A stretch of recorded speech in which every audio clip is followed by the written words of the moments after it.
Hello everyone and welcome back to a brand new video where today we return with round 9 and the feature race from the French Grand Prix in our F2 22 Teo Porcher career mode. Yes, if you missed out on the video that went live yesterday from the sprint here at the Castellet, would highly recommend going back and checking out. Paul Ricard, yeah, it delivers some good racing in the Formula 2 cars on F1 22. To be honest, generally Paul Ricard has often delivered good races on the F1 games. It just never quite lived up to the hype in real life. Championship-wise, Felipe Drugovich still leads the way by 10 points at the moment, but a couple of engine issues for him in the sprint race yesterday might still go on to plague MP Motorsport this weekend there. We're sat, yeah, very, very close behind him there. A long, long way still ahead of Cem Bolak-Bassi and Jack Doohan, but plenty of fights going on down the rest of the field there. No car, actually, with the exception of Drugovich and myself, inside the top 10 is more than a point away from another car, which is quite an impressive feat when you think about it. So, yeah, everyone has still got a lot to play for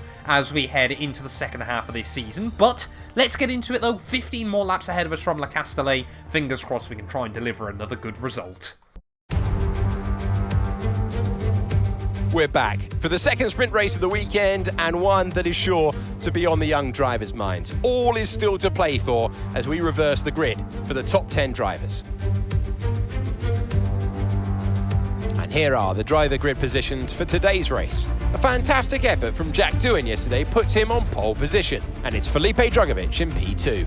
Looking down the rest of the grid, we have Williams, Phipps, Jehan Daruvala, Fittipaldi, Armstrong, Iwasa, Sato, Cem Bolak-Bassi, Lawson, Verschoor, Frederick Vesti, Cordial, Caldwell, Porcher, Novalak, Logan Sargent, Hughes, Nissani, Hauger, and Ralph Boschon completes the grid. And with lights out just moments away, it's time to go down to the track. I'm not the only one. Right, well, here we are then on the grid, ready for the feature race today. And as always, we're rocking the alternate strategy, especially as we're starting so far down the roster. And we're going to go 8 laps hards and then 7 laps on the softs towards the end. We can't lose many places starting from P16, so that's kind of my mindset as we go into this one. But we know the car's got good downforce on it, so overtaking is certainly doable here today as well. Fingers crossed we can make an impact again, and I mean really the goal is to try and lose as few points to Drugovich as we possibly can. As almost hit the anti-stall. I ran in through the final corners then, trying to build up as much heat into the tyres as we possibly can. First half of this race might be a bit of a struggle, but then the second half, hopefully, we can absolutely fly once more. I'm amazed more of the AI don't try this when it works so well for us so often. No, I've gone too far on the grid. That's not going to do me any favours as we get ready then for the start of the French Grand Prix once more. 5 red lights here from Le Castellet. And it is lights out and away we go. And you know what? Considering we're starting on harder tyres, only losing the 1 place to Novalak on the run down towards someone isn't too bad there. Jake Hughes made contact with me yesterday. This time around, I'm going to be on our outside as we get down in towards Telmoners. Look at Novalak trying to make it 3 wide there. We've got another car on my inside. That's Logan Sargent. The Hand of Rage comes up on that one. So yeah, it looks like plenty of squabbling once more though. Whoa! That was not my intention. Almost into the back of Jay Hughes down at turn 3, but somehow we avoid it. I apologise there for the lack of competent commentary as we head down in through this middle sector then for the first time in this Grand Prix. A lot of cars everywhere. So easy to gain places, but so easy to lose them on the opening lap of this feature race there as we head out onto the Mistral Straight for the first time. We really need to hope that Jack Doohan can keep Felipe Drugovich at bay throughout the entirety of this afternoon. I mean, really for us, we could do with a safety car, a well-timed safety car later on, as you can just see so much Constantina. And up, you know what? We'll try the alternate line there around the outside of Clement Novalak, of course, Felipe Drugovich's teammate, and we will get back past our fellow Frenchman then once more. So only losing the 1 place then on this opening lap so far as we head up through the infamous turn 9 for the first time as well. Of course, heavy fuel, everything like that, cold rubber. Really difficult to try and work out just how much speed you can attack into there. As kind of Novalak just likes to fill my mirrors, likes to keep me guessing at the moment there, as you can just see everyone really just trying to go line astern on this open lap. Maybe there was some rain overnight there, perhaps causing drivers to try and stick onto the racing line more than ever. There certainly doesn't feel like there's a lot of grip off the line, but we will get to the inside of Jay Hughes as we head through the final corner of lap 1. They're almost loop it round as we bottom out over the curb. Jack Doohan leads the way at the end of the first lap, and we haven't gained, we haven't lost anything, which starting on the harder compounded tyres is not a bad thing. As Jay Hughes then back to the outside in towards turn 1. So again, he has got a bit more grip, but we'll try and squeeze him out. Nope, Jay Hughes will keep the car there, but he'll just get a bit boxed out over the inside of turn 1 there. There's so much camber off the corner that, yeah, you really just kind of feel trapped on the apex. Let's try and see if we can close that low to Ollie Caldwell.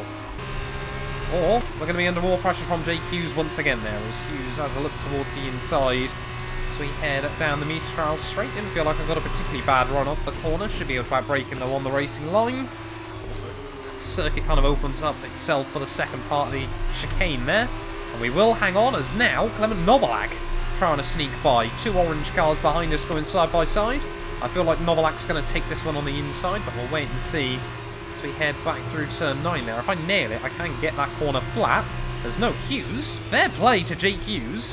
Whips it round the outside, and he will hang on to P17. Well, as we get to 1/3 distance then here in the Castellet at the moment, we're kind of just in the perfect position.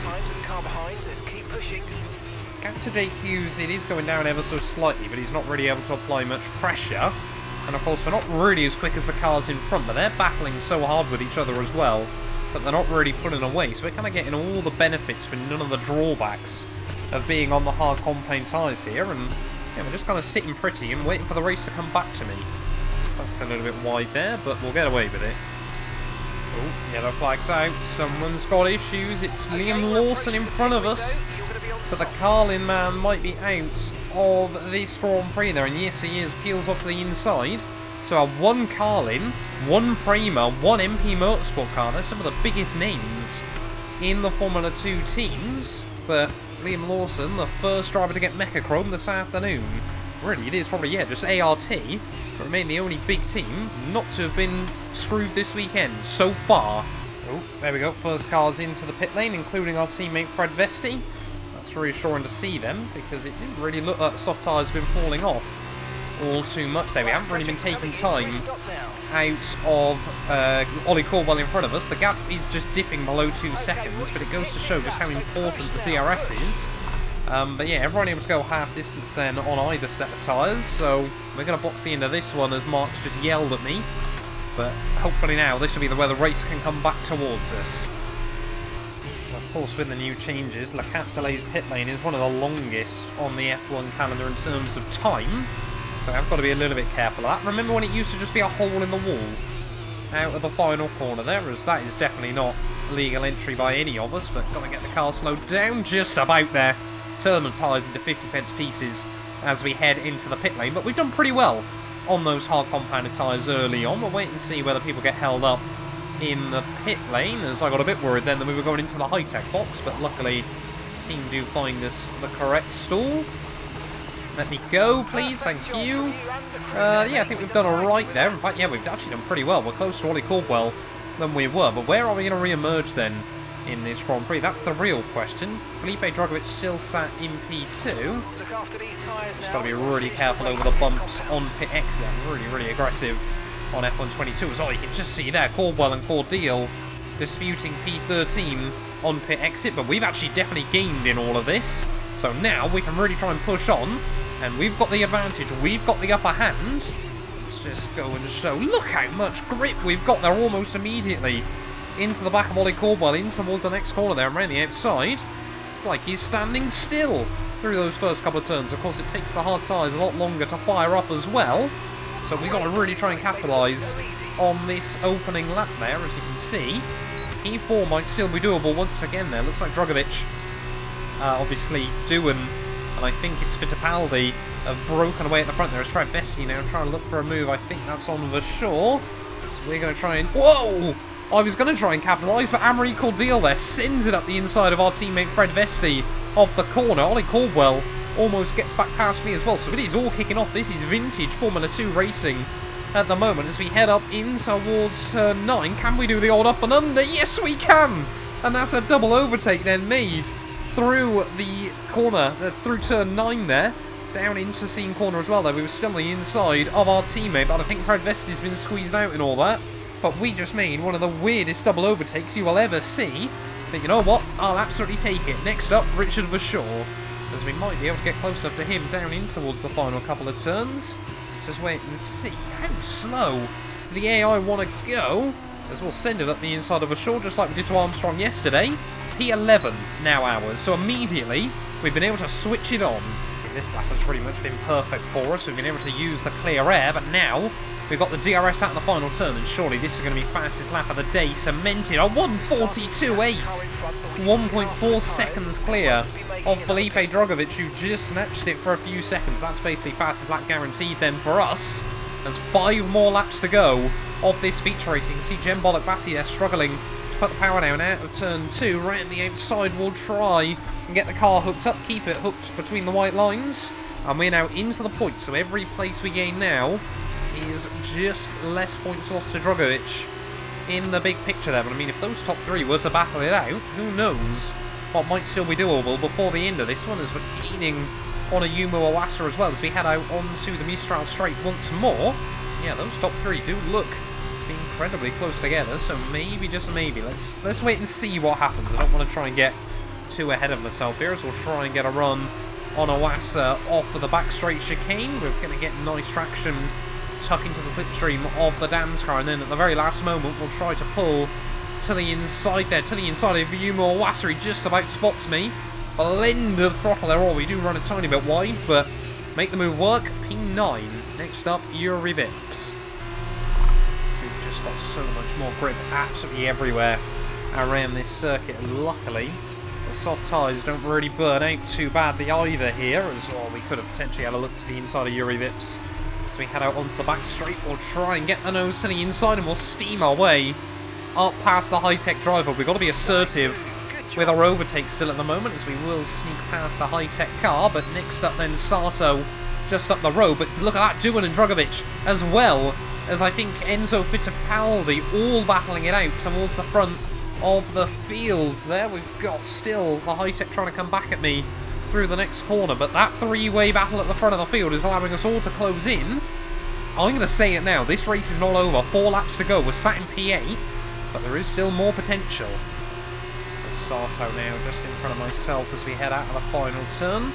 3 more laps from the French Grand Prix. We've got to try and deliver for Teo's home crowd here. You know, there is still every opportunity to try and get a big result here. You know, Felipe Drugovich is only a handful of seconds up the road, but he has once again jumped Jack Doohan to the lead of this race, and we've got to try and get past the other Virtuosi car there. As to the inside of Sato will go, just so I get the nose to the inside. Sato will spot us there, and we will now inherit P7 then of this race. JM Daruval are up next. Of course, had that engine failure yesterday, but running still in the points today.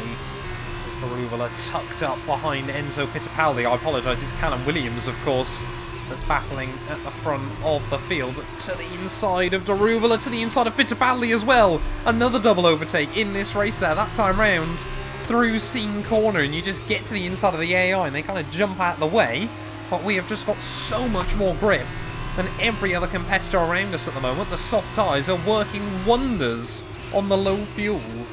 I don't know whether Armstrong's been able to get inside the DRS of the cars in front of him, but Drugovich now back into the lead of this race once more there, but they are all duking it out late on in the day. Armstrong has got the DRS, but he's not going to get much help from the slipstreamers to the outside of the young Kiwi. Surely softer compounded tyres round the outside will go, and we are now up into P4 of this race. But look at that, the leaders, they're right there with just a lap and a half left of the French Grand Prix. Could somehow, from 16th on the grid, we come through and still be in the fight for the race victory here.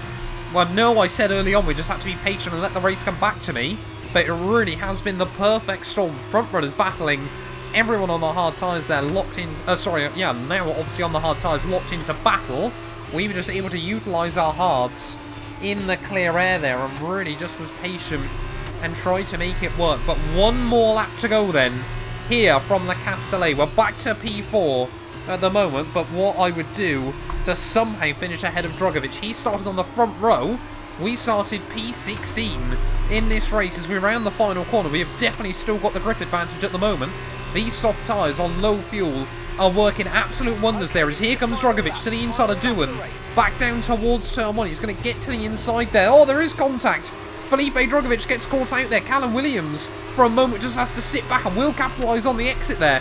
Up the inside of the Australian, now up into the podium places of this GP. So we're going to do better than we managed in the sprint race yesterday. Jack Doohan, an aggressive defence, but he had to make it happen there. But now Dragovic is going to have the DRS as we head down the back straight. Are we going to see the Brazilian try to sneak by and claim yet another race victory this season? Or is he now going to be under pressure from Teo Porcher behind him? Here goes Dragovic on Jack Doohan once again. Will he be close enough to go for a move there? Doohan goes defensive. Dragovic peels to the outside of the young Australian, and Dragovic has done it again, but surely we can try and get a run on Doohan off the corner there. Big wheel spin moment as we try and put the power down. And will we now see Dragovic try to run away in the final few corners of this race? Can we get to the inside of Jack Doohan through the next couple of corners there? We have still got so much more grip at the moment as Jack Doohan gaining slightly on Felipe, but we can just go slow in, swoop to the inside, and now into P2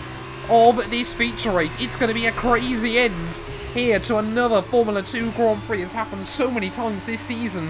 Felipe Dragovic there trying to hang on for yet another race victory.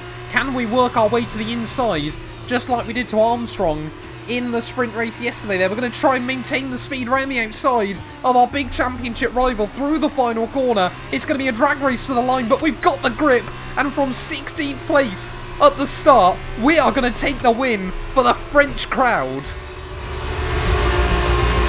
Yes, fantastic! You just won the Grand Prix!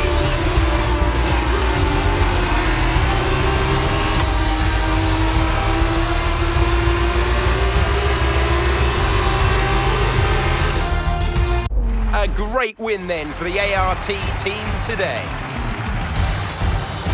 And Davide Valsecchi, give me your thoughts. How did they accomplish this result?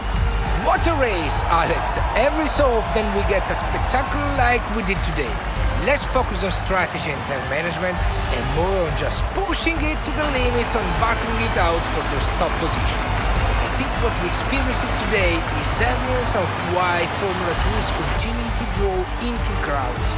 And expect today's race will definitely be turning a few more heads to the series. An amazing race today, and a very well-deserved one too. The team worked very hard to get exactly the right setup out of the F2 car that works for them, and the results speak for themselves. ARTGP winners today.